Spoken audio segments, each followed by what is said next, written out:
ხელვაჩაურის მუნიციპალიტეტში ქართული ოცნების ახალგაზრდული ფრთის წევრებს შორის ფეხბურთში ტურნირი გაიმართა. ტურნირში 11 თემის 4 გუნდი მონაწილეობდა. ახალგაზრდულ თამაშებში მუნიციპალიტეტის გამგებლობის კანდიდატი ნადიმ ვარშანიძე ჩაერთო. მისი თქმით, იგი სპორტულ აქტივობაში ახალგაზრდული ფეხბურთის პოპულარიზაციის მიზნით მონაწილეობდა. დღეს გამართული მინი ტურნირის გამარჯვებული შარაბიძეების თემი გახდა.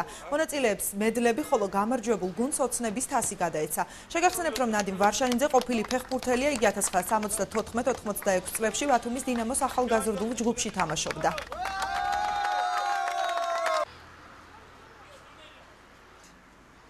დღეს ფეხბურთის სხვა სპორტების აღორძინების ხანა დადგა.